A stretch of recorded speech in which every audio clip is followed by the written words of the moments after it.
할렐루야. 반갑습니다. 이런 자리를 마련해 주신 우리 서울시민교회 당회원들 그리고 우리 성도님들께 감사드립니다. 그리고 정말 귀한 자리를 우리에게 예비해 주신 하나님 아버지께 감사드립니다. 제가 여기서 여러분들과 함께 신앙생활을 했던 게 엊그제 같아요. 그런데 벌써 횟수로 8년이 지났습니다. 중간중간에 누구 결혼식 때 또 제가 휴가로 여기 들리고 할 때 인사를 드렸지만 공식적으로 이렇게 다시 온 게 8년 만입니다. 제가 2015년에 신대원을 입학을 했어요. 그리고 구리에 분립개척한 우리 시민교회에서 전도사로 섬기다가 신대원 3학년이던 2017년도에 지금 방금 소개받은 그 천안의 필그림교회라는 작은 교회로 청빙을 받았습니다.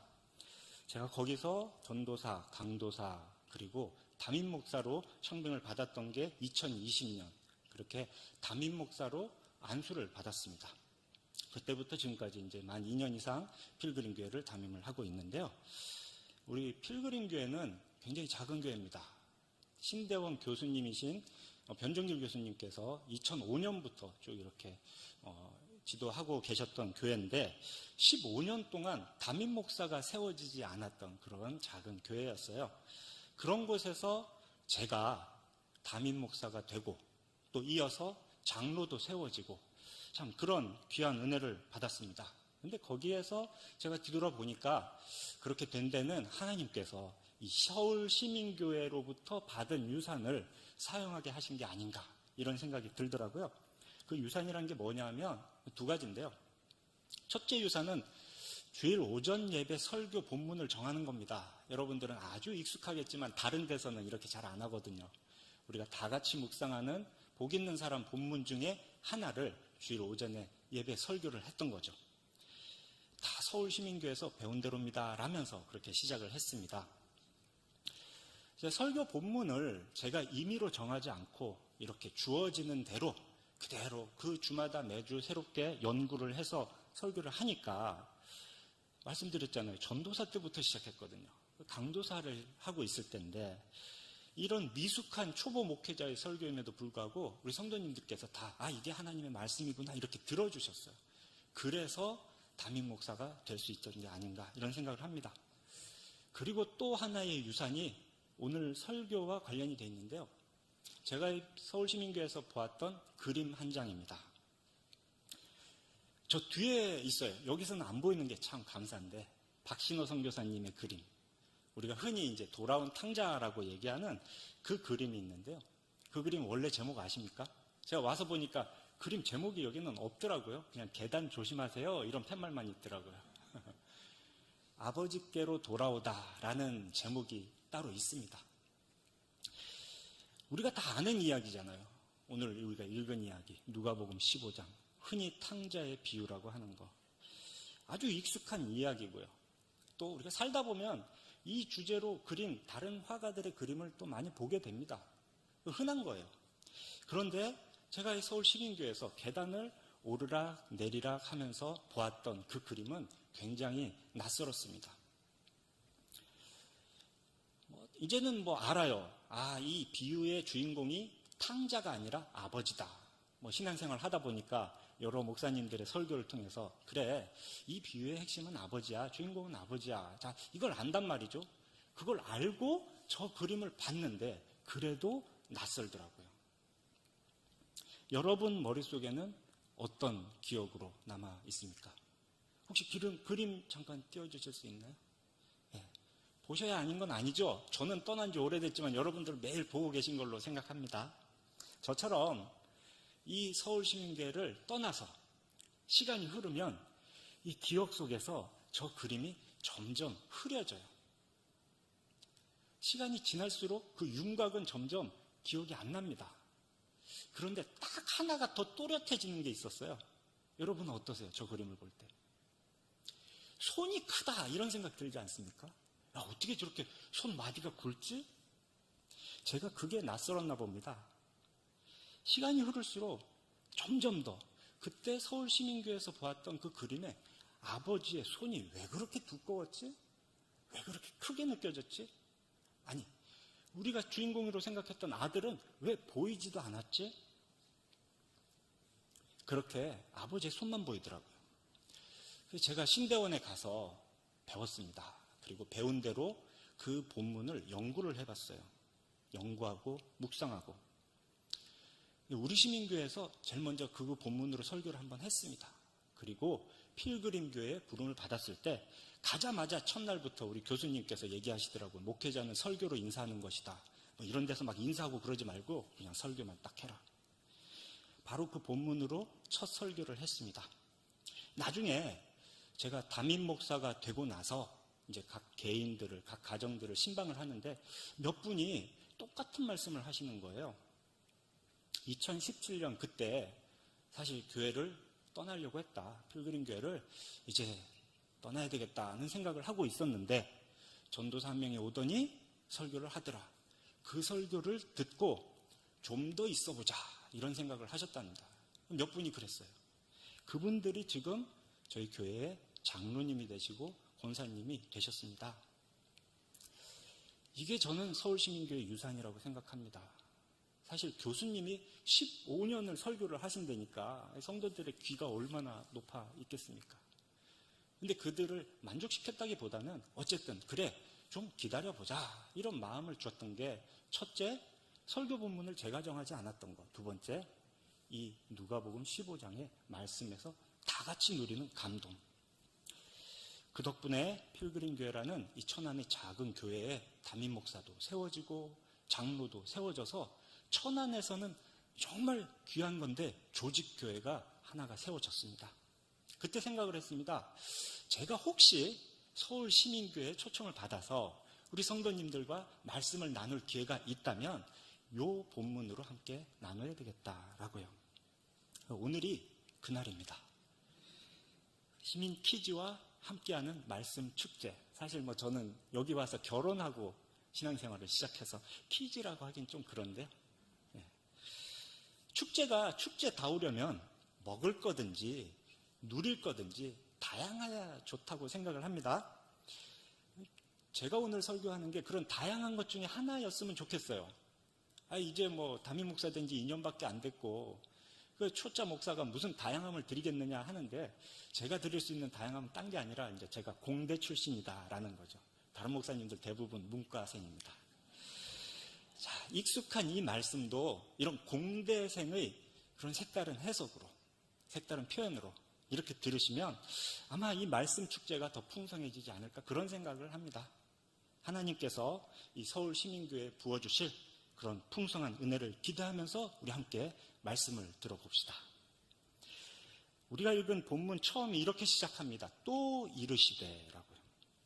이건 바로 앞에 있는 잃은 양의 비유, 또 잃은 드라크마의 비유와 이어지는 이야기라는 거죠. 편의상 제가 이 세 비유를 1번, 2번, 3번 간단하게 그렇게 하겠습니다. 이 세 비유는 모두 예수께서 바리새인과 서기관들에게 하고 있는 이야기입니다.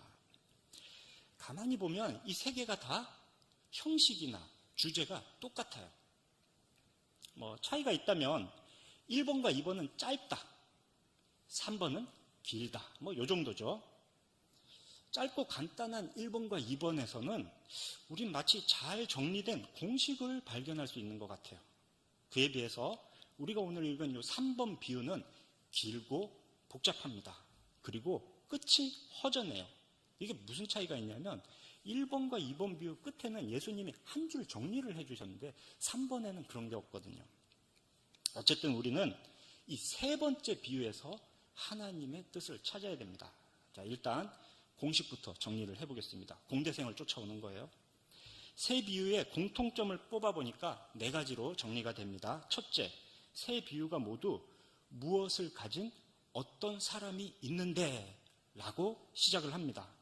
우리 성경 봐갖고는 잘 알 수가 없어요. 그런데 헬라어로 보면은 이게 일부러 그렇게 써놓은 것처럼 딱 눈에 띕니다.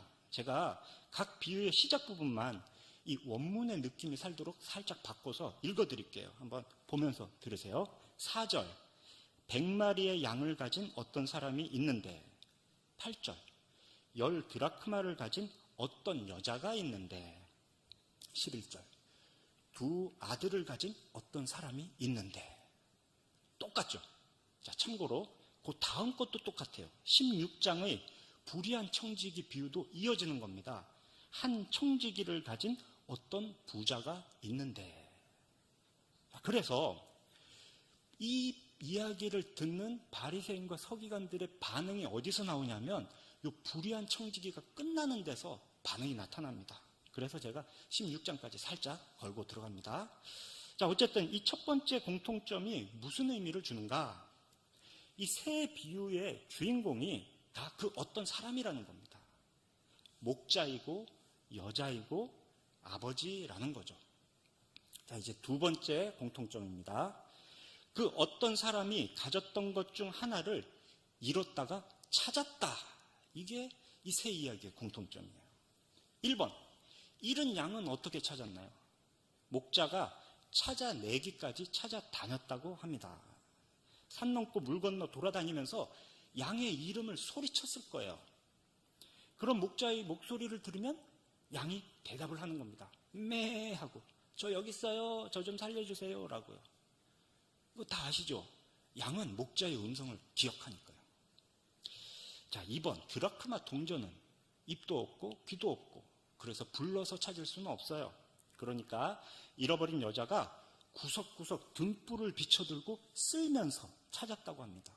그 찾는 것도 부지런히 찾을 때까지 찾았다. 자, 그럼 마지막 3번, 돈 싸들고 간 아들은 어떻게 된 걸까? 우리가 읽어보면 자기 발로 돌아온 것 같아요. 찾았다고 하기는 좀 이상하죠. 사실 우리가 읽은 본문 어디에도 찾았다라는 말도 없습니다. 어쨌든 1번, 2번에서 뽑아본 공식에 의하면 소유주가 찾은 겁니다. 잃었던 걸 찾았다. 그 공식은 이 세 비유에 모두 똑같이 적용이 돼야 돼요. 근데 여기서 문제가 생긴 겁니다. 과연 이 아들은 자기 발로 돌아온 것일까? 아니면 아버지가 잃었다가 찾은 것일까? 이 문제를 차차 해결을 해보겠습니다. 자, 이제 세 번째 공통점. 찾은 자가 기뻐 잔치를 벌인다. 목자가 양 한 마리 찾고는 벗과 이웃을 불러서 잔치를 벌였다고 해요.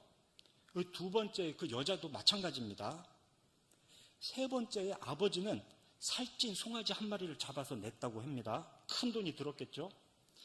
앞에 1번, 2번 양과 드라크마를 찾았다고 야, 이 사람들을 불러서 잔치를 벌여? 이건 좀 과하다 싶죠. 즐기자라고 했으니까 뭐 간단하게 이렇게 과자나 음료수 이 정도로 한 건 아닐 거라고요. 돈 많이 들었을 겁니다. 그런데 그걸 해요.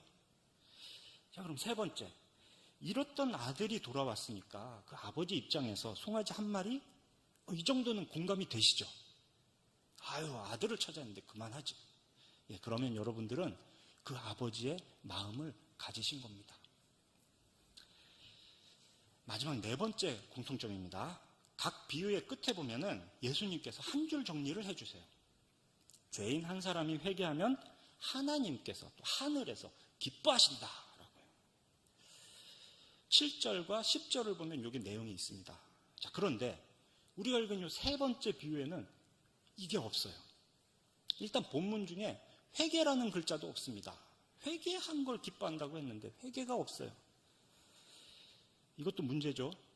아들이 돌아온 게 회개가 맞는가? 이것도 확인을 해봐야 되겠습니다. 그리고 중요한 거는 도대체 이 3번 비유를 말씀하신 예수님의 의도가 뭔가 이걸 모르겠다는 겁니다. 1번, 2번에서는 딱 요약이 있어가지고 회개하고 돌아오면 하나님이 기뻐하신다는구나 인데 3번에도 그게 있으면 좋겠는데 그게 없는 거예요. 그런데 이 네 가지가 다 공통점이라고 했고 이게 공식으로 삼으려면 과연 이것들이 다 있는가 이걸 이제 찾아봐야 되는 거죠. 그게 문제입니다. 이렇게 지금 말씀드린 게 우리 본문의 핵심이에요. 말씀을 통해서 이 본문의 핵심을 우리가 알았고 그러면 이제 설교라는 게 그래 여기서 이제 우리가 어떻게 적용을 할 것인가 삶에 적용할 걸 생각해서 같이 이제 나누는 건데 3번의 비유는 앞에서 얘기한 그 네 가지 공식과 비교할 때 문제점이 있었습니다. 해결이 안 되는 게 있었어요.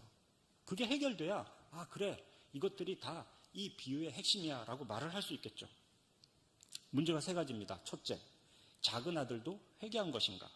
둘째, 아들은 제 발로 돌아온 것인가? 아니면 정말 아버지가 찾은 것인가? 마지막 3번 비유를 말씀하신 예수님의 의도가 무엇일까? 하나님께서는 죄인 한 사람이 회개하는 것을 가장 기뻐하신다라는 그런 주제로 이 모든 내용들을 정리하기 전에 우리는 본문을 통해서 이 세 가지 문제점의 답을 찾아야 됩니다. 자, 우리 예수께서 말씀하신 순서대로 한번 봅시다. 먼저 작은 아들로부터 이야기가 시작되죠. 흔히 이 아들을 탕자라고 합니다. 도대체 얼마나 나쁜 아들인지 한번 예수님이 하시는 말씀을 통해서 확인을 해보겠습니다. 아버지가 살아계신데 자기 몫의 유산을 달라고 하고 끝내 받아냅니다. 멀쩡히 살아계신 아버지를 죽은 셈 치겠다는 거죠. 정말 불효자입니다. 게다가 재물을 다 모아가지고 먼 나라에 갔다고 그래요. 분명히 유산 중에는 부동산이 있을 텐데 그걸 다 팔아서 현금화했다는 거죠. 율법에 따르면 유대인들은 자기 집안의 땅을 팔 수 없어요. 그러니까 이 아들은 불효자에다가 하나님의 율법도 무시하는 사람이었습니다. 그 다음 허랑방탕하여 낭비했다라고 했죠. 뭘 했길래 허랑방탕 낭비했다는 얘기를 들었을까? 아마 작은 아들은 술과 여자의 그 가진 돈을 다 허비한 것 같습니다. 이게 뭐 그냥 하는 얘기는 아니고요. 뒤에 30절을 보면은 형이 동생에 대해서 못마땅해 하며 아버지께 따지는 장면이 나옵니다. 큰아들은 동생에 대해서 이렇게 말해요. 아버지의 살림을 창녀들과 함께 삼켜버린 이 아들이라고요. 그러니까 이 작은 아들이 술과 여자에 빠져서 돈 다 날린 거는 이미 다 아는 이야기인 것 같아요. 형도 알고 마을 사람들도 알겠죠. 근데 이 본문에서 이 아들이라는 이 표현이 참 특이합니다. 이게 정확하게는 당신의 아들이라는 말이거든요. 큰아들이 작은 아들을 내 동생이라고 하지 않고 감히 아버지한테 당신의 아들이라고 말하는 겁니다. 이것도 우리가 눈여겨보아야 될 표현입니다. 자, 작은 아들, 돈 떨어졌고 흉년까지 들었고 이제 완전히 거지가 되어서 입에 풀칠이라도 해보겠다고 일을 해요. 그게 뭡니까? 돼지치기입니다. 율법에 따르면 유대인은 돼지와 가까이 하지 않습니다. 작은 아들 역시 이 율법이 안중에도 없는 사람인 걸 이렇게 알 수가 있죠. 자, 이렇게 예수님이 하시는 말씀 하나하나를 보니까 확실합니다. 야, 진짜 이놈 나쁜 아들 맞네. 그래서 이 작은 아들은 2000년째 전 세계 최고의 탕자로 이름을 날리고 있죠. 자, 그런데 이 비유는 예수께서 누구에게 하고 계시다? 바리새인과 서기관들에게 하시는 이야기다. 바리새인과 서기관이 어떤 사람입니까? 이게 모세의 율법을 달달 외우는 사람들입니다. 혹시 여러분들은 이렇게 예수님이 하나하나 말씀하시는 이 작은 아들 이야기 볼 때 뭐 생각나는 게 있으십니까? 우리는 생각하기가 어려워요. 근데 바리새인과 서기관들은 뭔가를 생각하게 됩니다. 제가 신명기에 있는 율법 하나를 읽어드리겠습니다. 신명기 21장 18절부터 20절까지에 있는 율법인데요. 성경에는 패역한 아들에게 내리는 벌이라는 소제목이 붙어 있어요. 율법의 내용은 이렇습니다. 사람에게 완악하고 패역한 아들이 있어 그의 아버지의 말이나 그 어머니의 말을 순종하지 아니하고 부모가 징계하여도 순종하지 아니하거든 그의 부모가 그를 끌고 성문에 이르러 그 성읍 장로들에게 나아가서 그 성읍 장로들에게 말하기를 우리의 이 자식은 완악하고 패역하여 우리 말을 듣지 아니하고 방탕하여 술에 잠긴 자라 하면 그런 사람이 패역한 아들이라는 거예요. 완악하고 패역한 아들, 방탕하며 술에 잠긴 자. 어떻습니까? 지금까지 예수께서 비유로, 이 비유라는 거는 어디서 들은 얘기가 아니라 예수님이 아주 철저하게 구성한 이야기거든요. 예수께서 들려주시는 이 작은 아들의 그런 구체적인 행실하고 이 율법에서 말하는 거하고 딱 맞아 떨어지지 않습니까? 그러니 바리새인과 서기관들은 아마도 예수님의 이야기를 듣는 중에 그렇지, 그런 율법이 있지, 그런 아들은 어떻게 해야 되지를 딱 생각을 했을 겁니다. 율법에 정해져 있는 처벌이 무엇인지 아십니까? 바로 이어지는 21절입니다. 그 성읍에 모든 사람들이 그를 돌로 쳐 죽일지니 이같이 내가 너희 중에서 악을 제하라. 그리하면 온 이스라엘이 듣고 두려워하리라. 어떤 집에 아들이 패역한데 불효하는데 마을 사람들이 돌로 쳐 죽여야 된답니다. 왜요? 마을 공동체에서 악을 제해야 되기 때문에. 그래서 그런 패역한 아들은 마을 사람들이 돌로 쳐 죽여야 된다는 게 율법입니다. 자, 다시 본문으로 와서 예수님의 이야기를 들어보겠습니다. 17절. 이에 스스로 돌이켜 이르되 내 아버지에게는 양식이 풍족한 품꾼이 얼마나 많은가? 나는 여기서 줄여 죽는구나. 이 공식 적용을 위한 첫 번째 문제 혹시 기억하십니까? 작은 아들도 회개한 것인가? 이 세 번째 비유에도 회개가 있는가? 여기 스스로 돌이켜, 이게 회개를 말하는 건가 할 수 있어서 제가 지금 말을 꺼내는 겁니다. 그건 아니에요. 이게 회개는 아닙니다. 우리말로 스스로 돌이켜는 회개하고 비슷한데 원문상으로는 이 의미가 그냥 자신을 돌아보답니다. 나를 보다, 자신을 보다. 후회하고 반성하고 자기 성찰하는 그런 걸 말하는 거예요. 이런 것들은 예수님을 믿는 자나 믿지 않는 자나 다 합니다. 일이 잘 안 풀리고 어려움을 당하면 좀 정신을 차리고 자기 모습을 돌아보는 경우가 다들 있어요. 그런데 이런 걸 두고 회개라고 하지는 않습니다. 어쨌든 그렇게 자신을 돌아본 작은 아들이 한 기억을 떠올립니다. 고향에 있는 부유한 내 아버지 기억을. 자, 그렇게 아버지의 기억을 떠올린 아들은 이런 생각을 합니다. 내가 하늘과 아버지께 죄를 지었습니다. 지금부터는 아버지의 아들이라 일컬음을 감당하지 못하겠으니 저를 품꾼의 하나로 써주세요. 라고 아버지께 가서 말을 해야 되겠다. 이런 생각을 하는 거예요. 그리고 드디어 20절. 일어나 아버지께로 갑니다. 자, 이게 회개예요.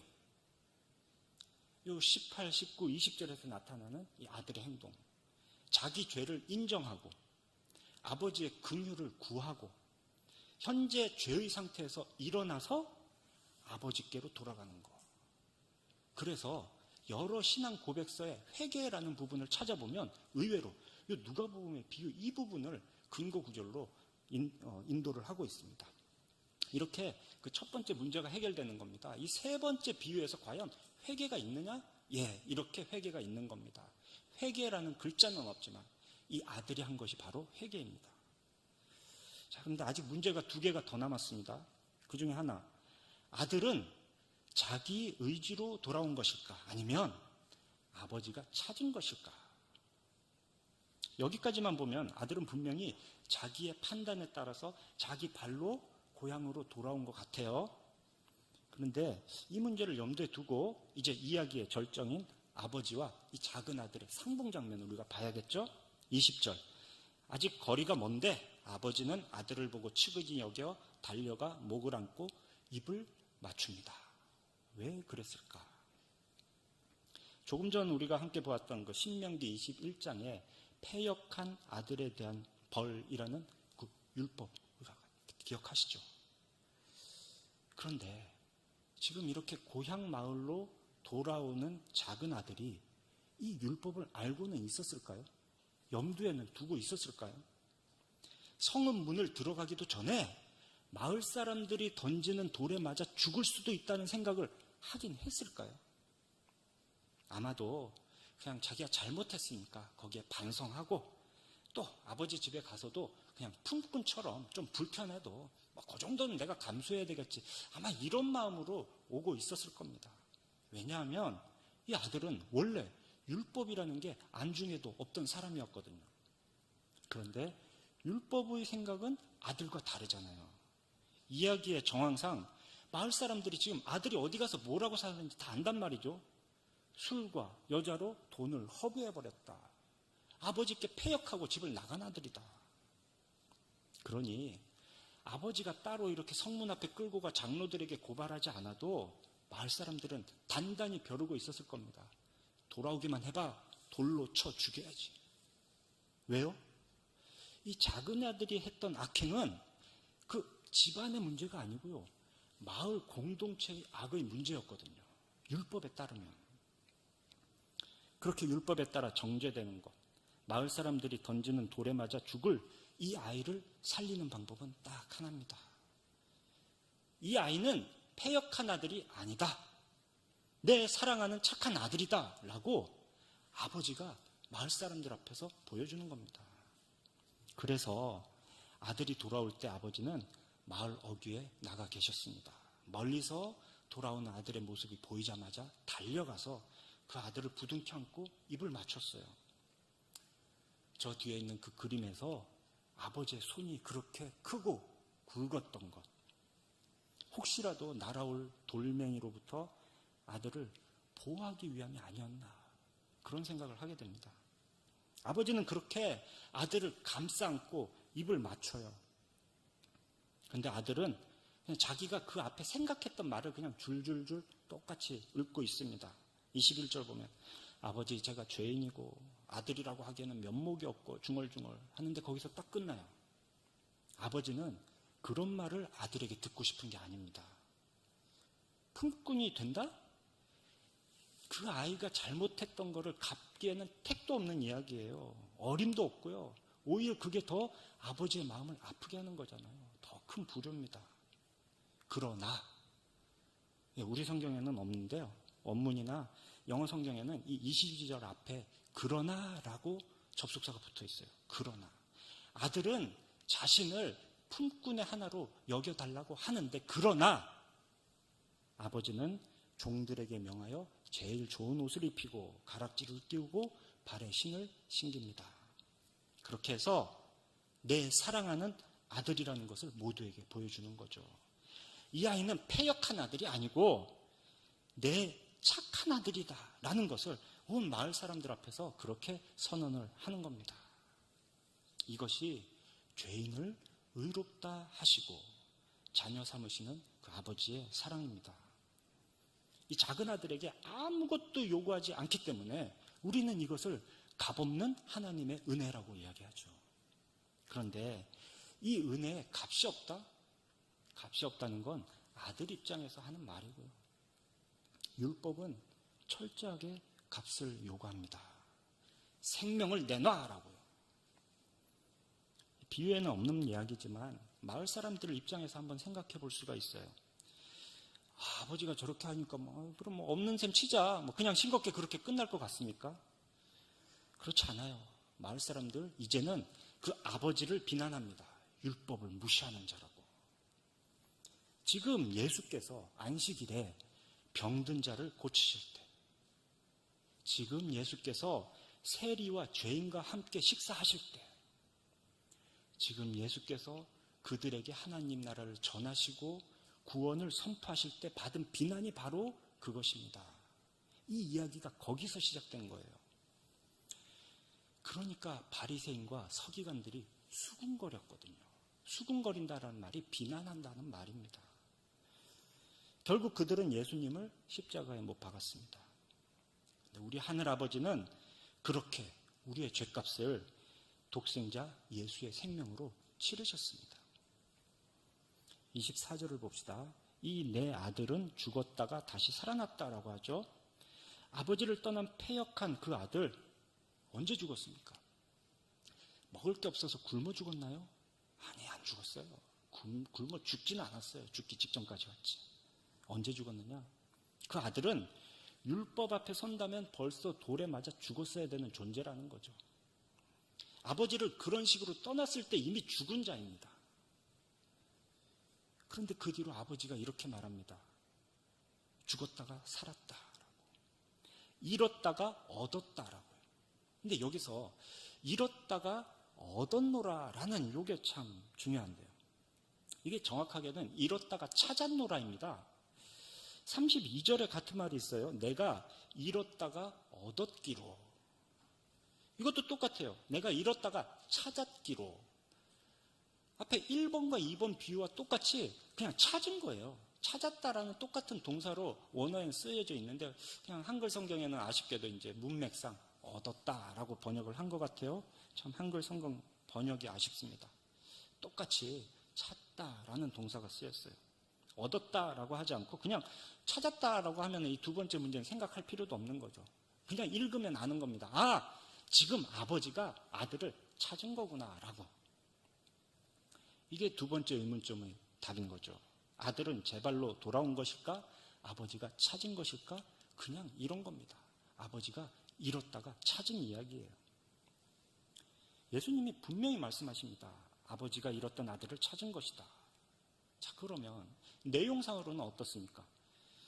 아들이 아버지께로 돌아간 이유가 뭐죠? 아버지 집에는 품꾼도 양식이 풍족하다는 기억 때문이었습니다. 그 기억에서 시작해서 여기까지 왔어요. 그러면 그걸 기억해낸 아들이 대단한 건가요? 여태 뭐하고 있다가 이제서야 기억하면서 내 머리가 너무 좋아가지고 나 이거 기억 못했으면 어쩔 뻔했어. 이럴 수 있는 걸까요? 아들은 자신의 의지와 결단으로 새 삶을 얻은 것이 아닙니다. 아버지의 그 간절한 마음이 목자처럼 산을 넘고 물을 건너 아들을 찾아간 것이었습니다. 아버지의 그 뜨거운 사랑이 등불을 밝히고 찹도록 쓸어 찾았던 그 여인처럼 먼 나라 돼지 우리에 있던 아들을 찾아낸 것입니다. 그 마음, 그 사랑이 아들로 하여금 아버지 집을 기억하게 한 거예요. 그 마음, 그 사랑이 아들로 하여금 돼지 우리에서 일어나게 했고 자신의 죄를 자백하며 아버지께로 돌아오게 했습니다. 분명 작은 아들이 회개한 것은 아버지가 찾고 찾은 일입니다. 그렇게 잃었던 아들을 찾은 아버지가 기뻐 잔치를 벌인다. 딱 공식 그대로죠. 역시 이 세 개의 비유는 같은 이야기였습니다. 자, 그런데 이 비유가 여기서 끝나질 않아요. 앞의 두 짧은 비유와 달리 집을 지켰던 큰아들 이야기가 나옵니다. 큰아들을 봅시다. 돌아온 동생 때문에 아버지가 잔치를 베푸셨는데 그 기쁜 잔치에 큰아들이 참여를 안 해요. 자기는 여러 해 동안 아버지를 섬기느라 얼마나 고생을 했는데 어디서 허랑방탕했던 녀석이 지금 돌아와가지고 아들이랍시고 저러고 있는데, 이 다음 16장 15절을 보시겠어요? 예수께서 이 비유들을 다 듣고 비웃는 바리새인들에게 이렇게 말씀하십니다. 너희는 사람 앞에서 스스로 옳다 하는 자다. 큰아들이 지금 딱 이런 모습인 겁니다. 스스로 옳다 하는 자, 스스로 의롭다 하는 이. 그런 사람에게는 값없는 은혜라는 것이 참 공평하지 못한 것으로 느껴지나 봅니다. 29절, 여러 해 아버지를 섬겨 명을 어김이 없었던 것에 대해 염소 새끼도 준 적이 없잖아요. 이것은 아들의 태도가 아니죠. 보상에 좌우되는 품꾼의 태도입니다. 집 나간 작은 아들은 면목이 없어서 자기를 품꾼의 하나로 여겨주세요 그랬잖아요. 그런데 보니까 집에 있던 큰아들은 벌써부터 진작에 품꾼이었던 겁니다. 그럼 과연 이 품꾼처럼 살고 있던 큰아들이 의롭기는 했을까? 앞에 12절 뒷부분 함께 보시겠습니까? 아버지가 그 살림을 각각 나눠주었다고 해요. 각각. 지금 작은 아들이 떼써가지고 작은 아들만 돈 들고 나간 줄 알았더니 그때 큰아들에게도 유산을 나눠준 겁니다. 큰아들 그때 벌써 아버지 유산 땡겨 받았어요. 그는 지금 아버지께서 베푸신 잔치를 보고 화를 내고 있습니다. 그는 지금 아버지 앞에서 자기 동생을 당신의 아들이라고 이야기를 하고 있잖아요. 큰아들도 패역하기는 작은 아들 못지않은 겁니다. 이제 이 비유의 마지막을 봅시다. 앞서 말씀드린 대로 1번과 2번 비유는 예수님의 한 줄 정리가 있어요.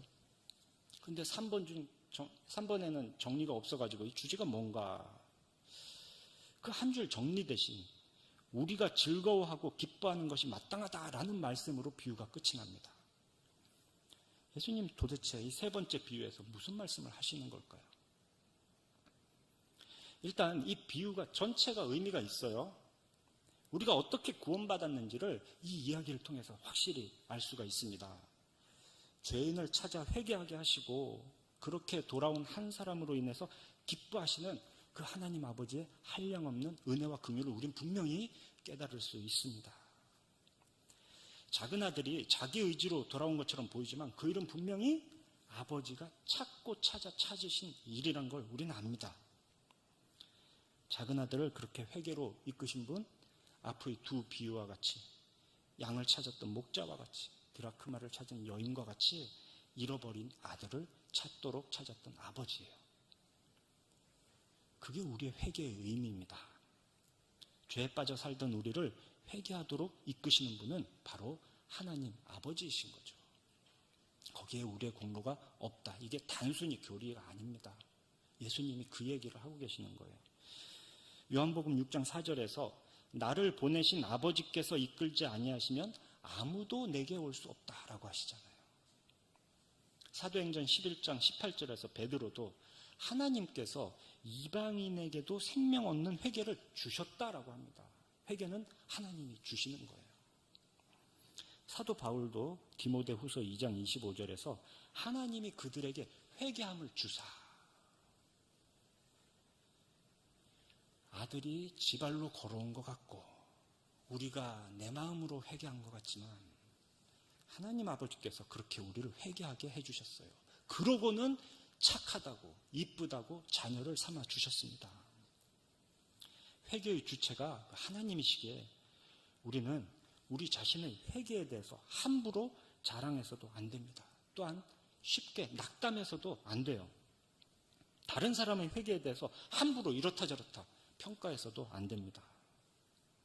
회개했다는 우리의 모습이 아무리 실망스러워도, 저 사람의 모습이 진짜 회개한 거 맞나 싶어도, 이 회개는 우리가 우리 능력으로 한 것이 아니고 하나님 아버지께서 찾고 찾으신 결과로 우리가 얻은 거거든요. 자, 그런데 그건 알겠는데 도대체 이 세 번째 비유를 말씀하신 예수님의 의도가 무엇인가? 행동의 변화를 요구하시는 겁니다. 먼저는 수군거리던 예수님을 비난하던 바리새인과 서기관들의 행동의 변화를, 마음의 변화를 요구하시는 겁니다. 예수께서 세리와 죄인과 함께 식사하시는 것을 죄라고 여기는, 그거 더러운 일이야 라고 말하는 그 바리새인과 서기관들에게 하나님의 뜻을 알아라. 그리고 너도 이 식사의 교제에 참여해라. 그렇게 부르시는 거예요. 제안을 하시는 겁니다. 그런데 바리새인과 서기관들이 어떻게 했죠? 이 비유를 듣고도 그 크신 하나님의 은혜와 사랑을 못 알아들었어요. 15장의 요 세 비유, 그리고 16장의 불의한 청지기의 비유가 이어지고 바리새인들의 반응이 그 다음 나온다고 했죠. 16장 14절. 이 모든 것을 듣고 비웃거늘. 이 이야기는 이 청지기 이야기에만 해당하는 게 아니에요. 앞에서부터 쭉 이어지고 다 듣고 비웃고 있는 게 바리새인과 서기관들입니다. 그러면 지금 여기서 그 주님의 요청을 들으시는 여러분들은 어떻게 답하시겠습니까? 아마 대부분 그래 맞아, 우리가 작은 아들이야, 이런 생각은 하실 것 같아요. 우리가 아버지를 버리고 떠나서 허랑방탕하게 살다가 비참함에 빠졌다. 우리가 아버지께 찾아져서 이렇게 집에 돌아와서도 그냥 품꾼의 하나로 여겨주세요 라고 하고 있다. 그렇게 여전히 아버지의 마음을 아프게 하는 작은 아들이다. 이건 아마 공감하실 겁니다. 그래, 내가 그렇지.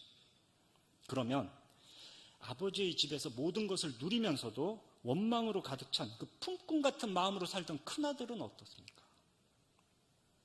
아유, 내가 아무리 못됐어도 큰아들은 아니지. 과연 그런가요? 우리 가까운 것부터 한번 생각해 봅시다. 여러분은 부모님을, 내 배우자를, 내 자녀들을 어떻게 대하고 계십니까? 하나님께서 가장 기뻐하시는 그 한 사람으로 대하고 계신가요? 부모 공경이 약속 있는 첫 계명이라 했는데 과연 진심으로 부모의 마음을 기쁘게 해드리기 위해서 최선을 다하고 계신가요? 하나님께서 맺어주신 이 배우자를 가장 소중한 자로 여기고 계신가요? 혹시 자녀가 좀 내 마음에 안 들고 죄를 짓고 제 갈 길 갔을 때, 저 대문 밖에 나가 안 들어올 때 나를 찾으셨던 그 아버지처럼 그렇게 찾을 때까지 찾으셨습니까? 그 아들을 내 사랑하는 아들이라고, 내 착한 아들이라고, 얘 폐역한 애 아니야, 내 착한 아들이야 라고 말해본 적 있으십니까? 조금 넓혀서 우리 교회 성도들은 어떤가요? 다른 사람이 회개하고 은혜 받는 것이 혹시 조금이라도 못마땅하게 여겨지진 않으셨나요? 내가 먼저 믿고 내가 교회 섬긴 지가 이렇게 오래됐는데 정당한 대우를 못 받는 것 같아. 늘 새로운 사람만 챙기는 것 같아. 이런 생각 하지는 않으셨습니까? 비유의 내용은 우리가 여기서 깨달아야 될 건 분명 우리를 죄와 사망에서 건지시고 자녀 삼아주신 그 하나님의 은혜와 긍휼입니다. 근데 그게 우리의 기본인 거예요. 그게 우리를 만드는 겁니다. 그래서 이 비유를 우리에게 들려주신 예수님의 의도, 듣고 답하라 할 때 우리 답할 수 있어야 되는 거예요. 바리새인처럼 예수님을 비웃으면 안 됩니다. 은혜를 받은 우리가 함께 즐거워하고 기뻐하는 것이 마땅하지 않느냐? 허랑방탕했던 내 동생이 돌아와서 아들 대접받는 건 부당하고, 그 아들 때문에 아버지가 지금 이런 큰 돈을 들여서 기뻐 잔치를 벌이는 것도 못마땅하고, 그런 큰아들, 아버지는 그런 큰아들에게도 여전히 긍휼을 베푸십니다. 너는 항상 나와 함께 있으니 내 것이다, 네 것이다.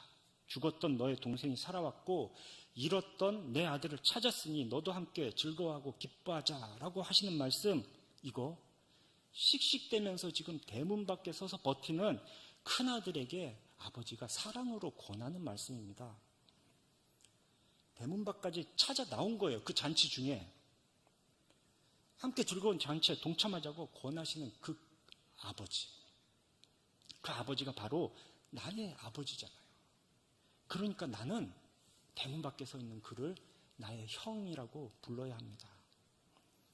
마을 밖까지 그렇게 달려가서 내 사랑하는 아들이라고 인치시는 그 작은 아들의 아버지가 바로 나의 아버지잖아요. 그러니까 나는 그를 당신의 아들이 아니고 나의 동생이라고 품어야 합니다. 바로 그 아버지가 우리의 아버지이기 때문에 우리가 한 형제 자매인 거예요. 우리를 찾고 찾으신 하나님 아버지, 우리를 살리시기 위해 독생자 예수 그리스도를 값으로 치르신 그 하나님 아버지의 은혜와 긍휼을 우리가 안다면 우리는 더욱 서로를 사랑해야 되고 우리는 더욱 서로로 기뻐해야 합니다. 우리 모두 한 아버지의 은혜를 입은 형제 자매라는 것에 감사하면서 더욱 사랑하고 기뻐하는 가정이 되고요, 더욱 사랑하고 기뻐하는 서울시민교회 공동체가 되시기를 삼위일체 하나님의 이름으로 축원합니다. 아멘.